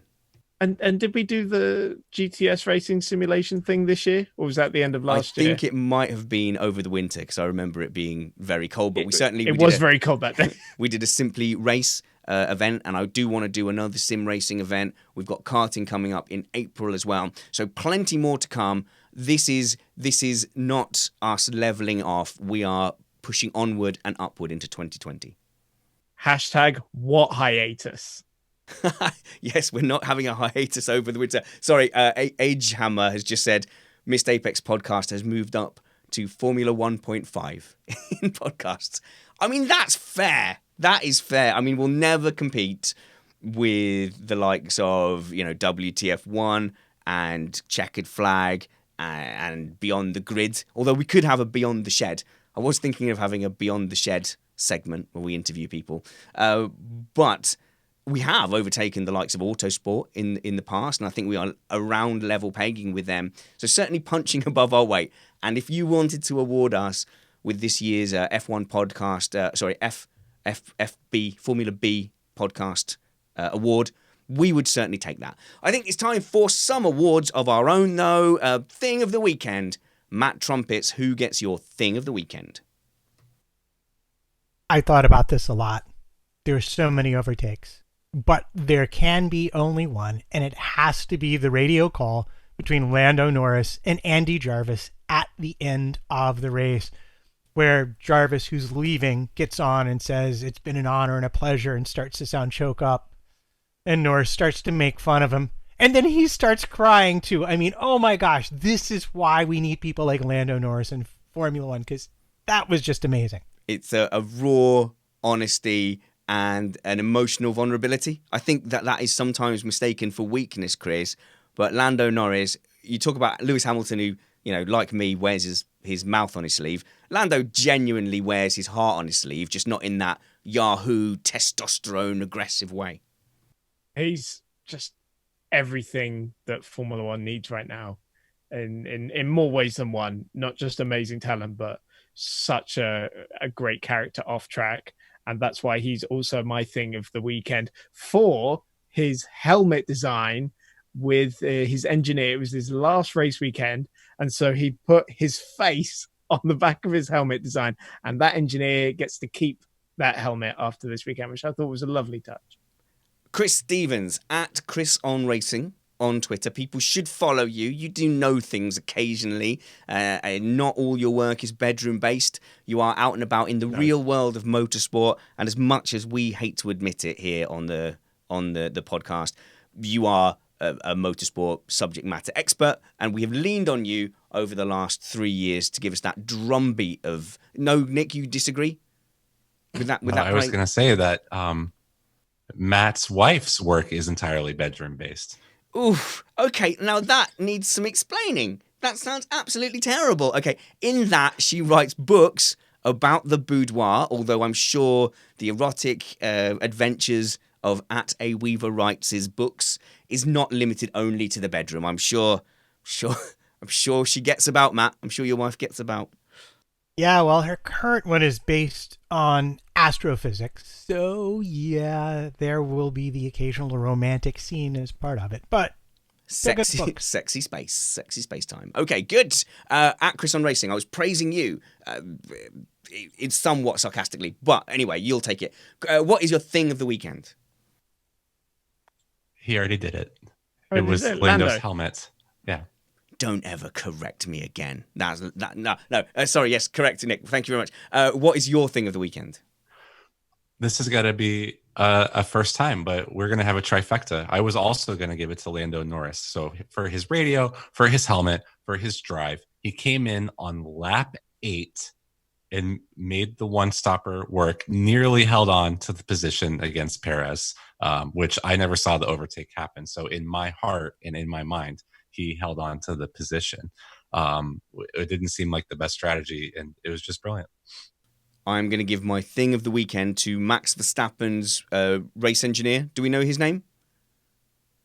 I don't think I know his name. But anyway, just the patience was incredible. No, what's going on? Well, I've got this thing. Yep, we're going to sort it out. You just need to, relax. We're going to get hold of it. 30 seconds later. Okay, this thing, it's still happening. Yep. We're still looking at it. And it did it about 8 times. And then eventually he used a tactic which I can tell you firsthand does not work on wives. He just came on the radio and said, calm down. We're going to sort it out. Just keep doing what you're doing. And I was like, whoa, let's see how that goes down. And fair play, like Max did take that.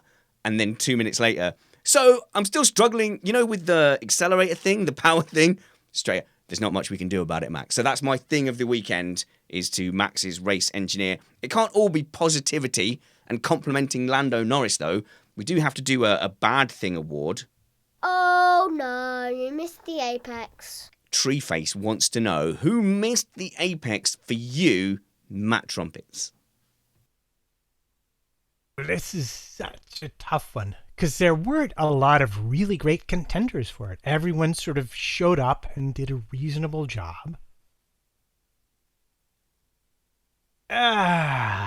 It just hurts. It really pains me to say this, but I think Stroll for just like driving straight into Gasly and ruining his chance of taking 6th in the championship, and then eventually retiring in ignominy when his car really just was not going to be competitive from that moment on. I know it was probably the smallest of mistakes, and plenty of other drivers have made it, but in a race like this, it kind of stood out. Whose fault is it? I mean, we never played whose fault it is because there wasn't that much contact. But yeah, that was definitely Stroll's fault. It was the most, like, you just go, for all the reasons that you could go out of the race, is somebody who wasn't even that close to you to just sort of really kind of casually understeer into your rear and then make you hit. So he hit somebody and that made that person hit his teammate. That is as bad as first lap gentle taps go, Nick. Yeah, and when you mean his teammate, you mean Stroll's teammate, yes, right? So yes, Stroll's teammate. Yeah, so he not only took someone out, he also potentially risked his own teammate. And I'm with you there, Matt. The difference between Stroll and Perez this season, it's kind of gone under the radar a little bit, but it's been massive. So go on. Would you say astronomical? Right, okay, so that was your fault that I forgot that Chris had done the thing of the weekend, because you started going on about sexy space times, and that sent my mind racing in all sorts of directions, mainly upwards. Because of space. Upwards, because that is where space is. Stop it. Stop giggling at the back. Detention for everyone. Just pitch it to somebody else. No, I am doggedly holding the mic. I have a microphone. You will listen to every damn word I have to say. Stroll has been an absolute, not a disaster. It's not like he's going around punting people off the track, but he's been terrible. And last year, I argued with Matt that he had a Q2 car that he couldn't get out of Q1, and me and Matt argued about that endlessly. But this season, without any doubt at all, he has had a Q2, Q3 car, which he has very often had stagnating in Q3. And he's been in F1 long enough now. There's nowhere to hide. He's not going anywhere. We're stuck with it. It's terrible. I'm still mad about it. In case you thought that my lack of Stroll bashing was because I'd got over it or changed my mind, that is not the case. Chris Stevens, who missed the apex for you? So my one technically misses the apex every single race, but we never mention it. It's DRS on this one, because we did actually talk about it for all the wrong reasons. Okay, there's an end in sight, so everyone just be patient with DRS. The sticking plaster is still on, but the wound hopefully is healing underneath the and there's another reprimand for this chat room is filth, by the way, so do come and join this chat room if you want to see the antics that happen. You can go to YouTube and search for Missed Apex Podcast. We absolutely love the live stream. We have I think at one race review we had 3,000 people come and join in at one point, 700 people concurrently at any one time. We love seeing the regulars turn up and just new people flooding in, and it's been amazing. So go to YouTube, search for Missed Apex Podcast, subscribe. If you do want notifications, there's a little bell. Chris? Sorry, I didn't even mean to catch your attention there, but it's a comment in the chat room, which if Matt is picking out comments about how good looking he is for comment of the week, and then I'm going to chuck this one in from Mark Greenhow. Has anyone noticed how attractive Chris Stevens is looking tonight? Matt and Spanners look fine, but holy cow, Chris looks good. It can't just be the new camera. Wow, what's happening? This is end of season madness. Right, no, let's continue. So I don't want to upset Nick, so I'm just going to take a second to think. Chris has already done his mistake. Nick Alexander, who missed the apex for you? So I have another one, but I was going to say Lance. And I thought potentially it was a bit of a stretch, but I thought potentially if Gasly hadn't been had his race ruined, that potentially Toro Rosso could have fought for another position in the constructor standings. They only ended up a few points behind Renault, which would have been disastrous for Renault. But I didn't even realize that Sainz was fighting for P6 with Gasly. I actually, in my head, I thought it was with Albon, who was just a couple points behind both of them. But who missed the apex for me was Kubica. Had a collision with, I forget who, but Giovinazzi. Clear violation of the lane system. I can't believe you didn't go for TV direction there, Nick. Oh, I already complained about that, but yes. Well, I mean, you're allowed to complain about things multiple times. That's what we do here. We just beat things to death, just wring the life forgot. out. I'm sorry. You're right. Okay, we can recommend many podcasts that just stick to the point and plan and prepare what they're going to do. I see. I have to do a missed Apex award as well, don't I? I think it would be too harsh to give it to Bottas, but I feel like what he did today was the minimum. And the podium was on. I don't want to kick him out when he's down, though, so I'm not going to give it to him. The Williams in general seem to be in the way every turn, so that was another contender. But I think I am just going to give it to whoever it is at Ferrari that couldn't administer an amount of liquid into the liquid holding vessel and then write down and communicate how much liquid he'd put in. That is a £50,000 mistake. So they definitely get my Missed Apex award. One left. Daddy, I want a pony. And I want it now. Okay, so Max Verstappen handled it pretty well, but he just kept saying the same thing over and over again. He would not be sated, Chris, by the plea to just don't worry about it, keep pushing. It's not that he was really kind of antsy about it, but he just kept saying over and over and over again. That's pony-ish. Well, he was complaining about a fault, and when you expect things to work properly, I think complaining about said fault is justified. If, for instance, you were complaining about something that was perfectly legitimate, like, say, you've just overtaken Alex Albon, and he tries to repass you into the subsequent chicane, and you have to, God forbid, leave a car's width at the apex, and then get on the radio and say, we would have hit each other if I hadn't have heroically dived away from the apex. Are you talking about Vettel? Sebastian Vettel. Oh my gosh! There's another one. Right, I want to redo my Missed Apex. The Romain Grosjean avoiding near certain death with Kvyat. I don't even know what session it was. I just saw it on the replay. Okay, so we've all done this when you're driving along like a road and there's someone waiting to pull out, and that person thinks that they probably could get out, so they nudge forward a tiny bit and then realise that you're too close, and then like you do that really exaggerated swerve into the other lane and like go all the way around, and you're like waving your hands like, you nearly killed us, but for my driving skill. That is what Grosjean did. It was ridiculous. It was more dangerous to dive into the pits where people are towards the garage than it was to just brake or even just to hit the car. Did anyone else see Danny Kvyat's interview? I can't remember who it was with. It might have been with Fox Sports or something. Yeah. But he did an impression of Romain Grosjean, and it was hauntingly hilarious. It was. You are so dangerous. Yeah, it was funny. It was funny to hear a Russian doing a mocking impression of a Frenchman speaking English over a radio was totes bants. I enjoyed it lots. Good. Oh, good.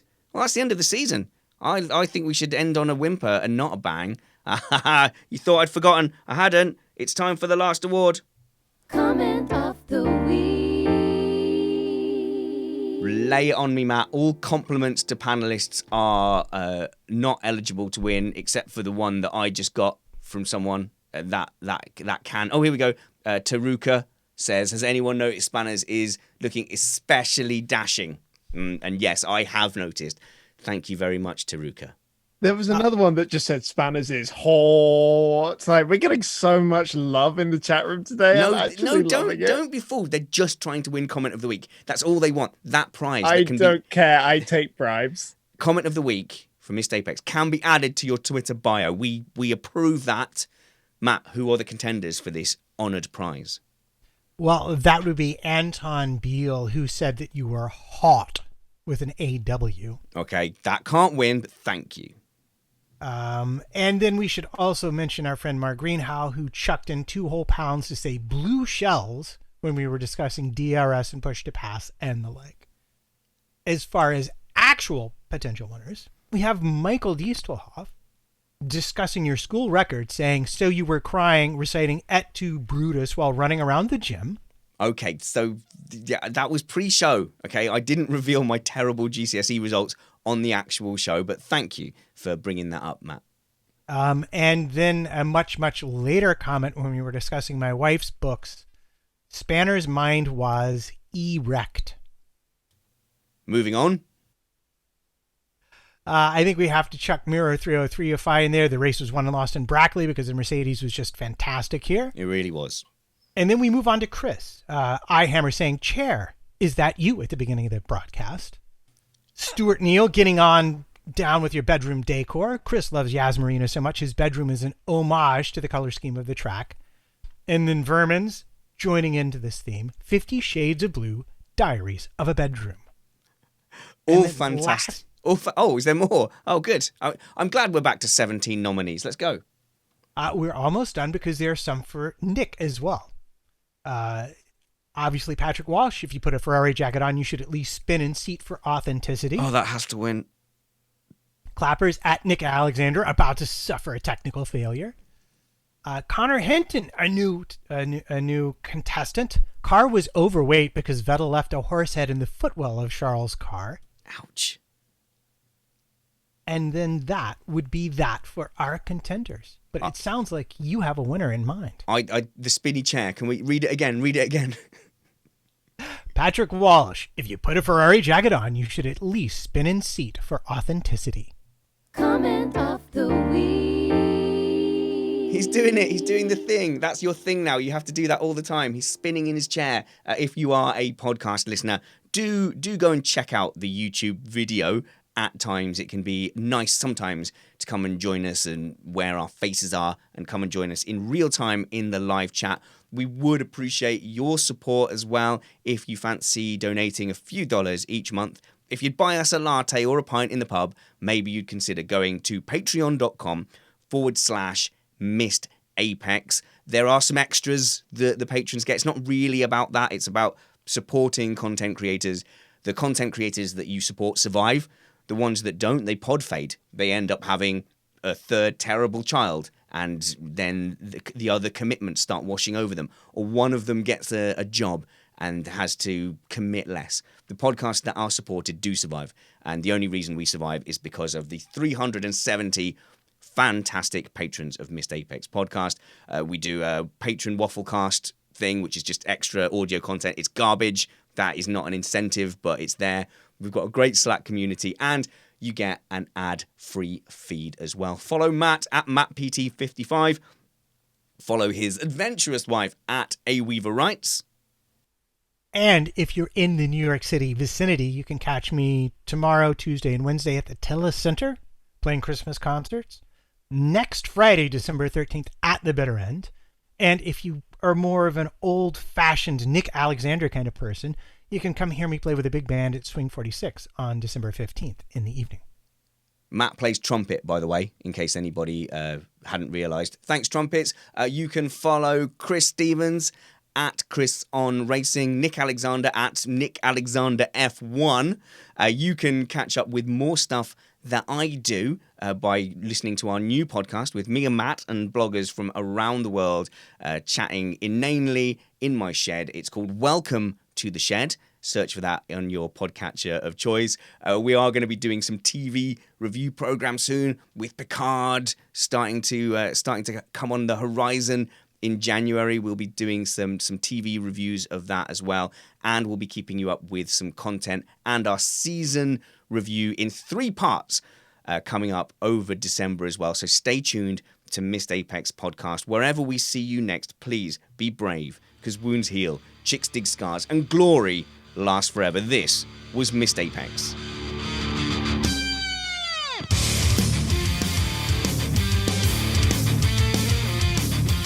I was talking for a long time there, and when you're saying things for ages and then you can't remember the previous things you said or if any of it made sense.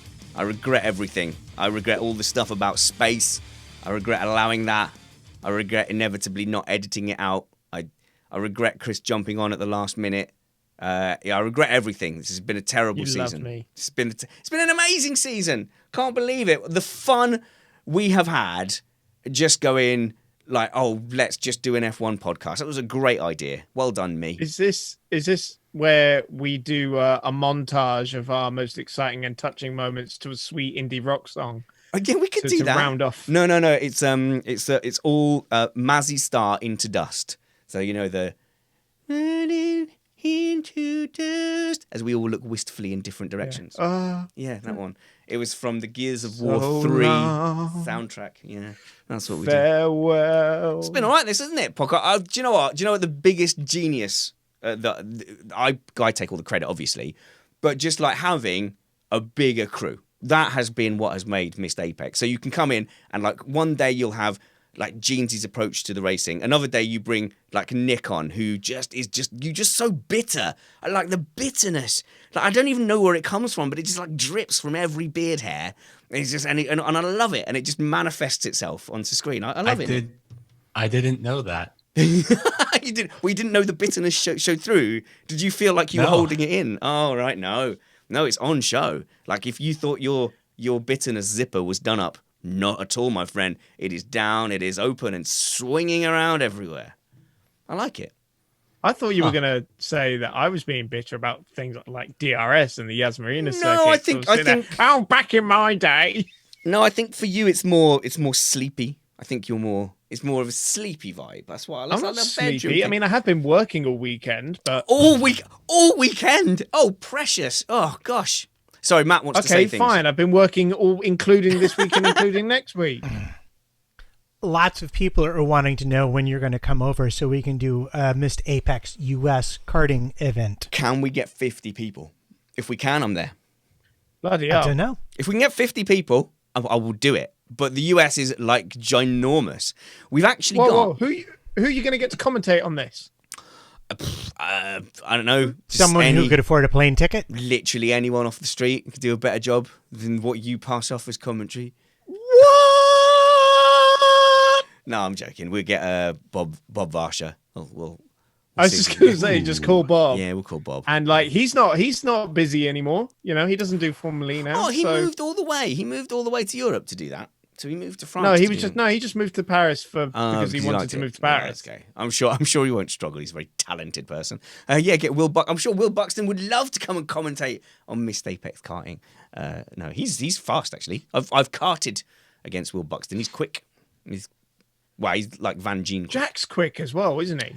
Yeah, ridiculously quick. Surprisingly, because you'd think he's very, very tall. I think me and him were similar pace, but considering he was. And sorry, Jack, for this. He was like 40 kilograms heavier, I think, but only because he's a really tall guy. Well, let's not talk about the weight. Let's just say he's like 6'3". Okay. But it's all about weight, isn't it? Considering he had like that much weight extra, I could only barely keep up with him. So no, because he's taller, therefore there's more aerodynamic drag. Oh, check us out talking about who we've been go-karting with. It's just the best. We've got to do more. And the best thing about the karting stuff is, like, you're all invited, everyone in the live stream. Like, you can come down. You can definitely come karting with us. If there's something we can do in the US that is near a race in Canada or Austin. Yeah, I was going to say Montreal around race time could be a possibility. Oh, I love Montreal. It's such a great city. I mean, we can do it. I mean, it's not prohibitive to fly to the East Coast. It's not like odds and odds. It's doable. Yeah. So, you know. There's probably direct London to Montreal. But we have the same... There is, I've taken it. We have slightly more US listeners than we do UK listeners now. This season, US has overtaken. But you all can't agree on one bit of land to live on. You have to, like, spread out. What about a Dutch karting event? I don't think we have the Dutch listenership to fill a karting event. Are you sure? I feel like they love us. It's our fourth biggest nation is Dutchland. Dutchland. I know, Polish. I know, you call it Dutchland. Dutchland is what you call Dutchland. it. Yeah, Dutchland. What about South Korea? It's not at the top of the list. It's not in the top 10, South Korea. But I can work on it. I bet you we could round up enough Australians. I really want to do something in North America. I don't know what we could do, but if it was something like even like real, just super low key, like we just go to a race and like Joe does, like Joe hires a venue nearby and does his audiences. We can hire a venue nearby and do a live record, maybe even in a pub, something like that. No, we should do one in Hollywood, and then we could do Missed Apex Goes Hollywood. Okay. So Meetup has a Formula One group in New York City, and they regularly watch races together in a pub. I think the issue would be Wi-Fi for live streaming if we were to try and hook up with them, but they usually get 30 to 50 people watching. Welcome to the Logistics Hour. After the race review, you get to tune in to Missed Apex podcast, sorting out logistics. But yeah, all that stuff is solvable. We'll just use your mobile data plan. It'll be fine. It'll be good. It's unlimited, so we could, but or we don't always have to stream live. So we always try and do it at the live events. It's actually a massive pain in the arse. It does have the benefit, and I like that we do it. But I do sometimes go, oh, why are we doing? Why are we trying? Who do we think we are? Like, why am I trying to transmit this like it's telly? Why don't I just record it and just do it later? But, I've got an idea. Why don't we do like a Britain's Got Talent style show for karting? So people go around karting and we just go if we don't like them. it's just lap time though, isn't it? It's just a clock. my God. No, but that's the brilliance of it. We have to judge them visually, and then we can get like a host who just takes the mick out of the karters every once in a while. The karters coming like, oh, I need to give this my heart and soul. I've got a dead gran. Yeah, exactly. Bart Gavelin is suggesting that we add a logistics of the week. I'm a logistics fan. Right, we've got to get going because we've got to edit this thing and put it out. It was nice to have a race that wasn't immediately before stream time. That was quite nice to actually have time to do the show notes and stuff. And Man, I could watch it before, like, oh my God. Yeah, it was good. And I'd say, like, Nick is super ill and he's come on anyway because he's a trooper. And Chris was a bit sleepy and he's come on anyway. It wasn't, I was working. Mm-hmm. We just had our biggest weekend of the decade. No, that's a bit of a stretch. But I like Stuart Neal. I went on a journey at the go-karting. I saw that journey. It was emotional, and we loved you being there, Stuart. What were you going to say, Nick? I was just going to say, yeah, thanks to all the fans. If we didn't have so many fans, then we probably wouldn't keep going. I certainly wouldn't suffer through a really bad cold and sore throat to come on the show. #best well, when you know 30,000 people are going to tune in, it is a good incentive, isn't it? I think I have upwards of several to maybe a dozen fans who would have been disappointed. I never say I don't think we have fans. I think we have listeners. I think all viewers. I wouldn't. They could change it any time. No. I think that they're fans of F1 who then want, to listen to, our take on it. But I don't think there's people waving Chris Stevens' flag. Chris, what do we want? A lack of definitive opinion on a divisive topic. When do we want it? Anytime soon. I don't think we've got that. Eventually. Speaking of Chris's nonsensical. We have fan fiction, all right? And that's right, we do. That was years ago, and I burnt it. In fan fiction. Nick, say your thing. Shout over them. I was going to say, speaking of Chris's nonsensical opinions, I just want to point out it is currently a very nice sounding for someone who is ill with a cold. It is 26 Celsius in Miami right now in the afternoon, which is 79 Fahrenheit for my winter. Sucks. Everyone I know has been sick since September 30th. And it's just everyone's going, and it's like, I'm fine. I love winter. I love winter wear. Yeah, because it disguises fat, doesn't it? So no one can tell how much. Yeah, exactly. I look terrible in shorts and no sleeves. No, it's like you can gain 5 pounds and just wear a lovely jacket, and everyone's lovely jacket, and you're like, yep, don't have to see the man tits I'm rocking under this. 2 things. Okay. We should go as well. Yeah. Vettel's second pit stop. Had he not made it, he would have been exactly even with both Bottas and Leclerc. But yet they chose to pit him and stack him again with Leclerc when Leclerc came. Now he's leaving, isn't he? So it's fine. Second thing, I asked Brad if you happened to see the Lando at the Skypad afterwards. Yeah. Talking about having extra rear tires. I asked Brad about that. And in addition to being right about adjusting the brake balance rearwards to use more grip from the rear axle, he told me that you would actually change your driving style to try and use the rear tires more exiting the turn and in the traction zones, and be more careful with the fronts going into the turns. And I just thought that was fascinating. And I don't really care that you all think it's boring. I know. I was frightened that we were still recording the main show and that I just hadn't realised. And I'd been going on about mantits and winter jackets. I think we are going to say goodbye to the live stream, Chris. One more. People want Chris Stevens flags. No, they don't. They're mocking you. They're in the chat room. They're telling me now. Which camera is it? Don't mock Chris Stevens that way. It's cruel and it's mean. No, if you want a Chris Stevens flag, just buy a rainbow flag. Woo! Where's your arm? Wait, I gotta get it out one more time. Where's your arm? Yeah. Is that the Dutch flag? Is that the Dutch? No, it was. No, there was when you had a worse camera, you couldn't really make out the colors. It No, like that's Dutch true. flag. Yeah, where can I get a a married man equivalent, which is just like a asexual taxi driver? I need an equivalent. What's the colours for that? What's the colours for I've given up?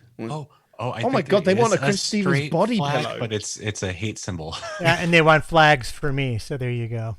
No. I tell you, if you want a Chris Stevens body pillow, then just buy me a few drinks at the next karting event we're at. And We've all seen. Once he has enough drinks, he'll do anything. We've all seen the pictures. Goodbye, everyone.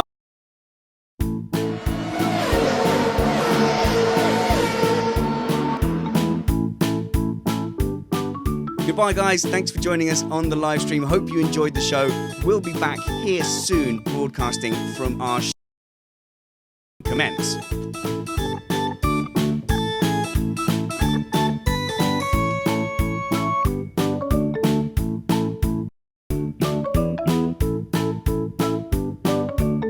Looney Tunes outro in the actual.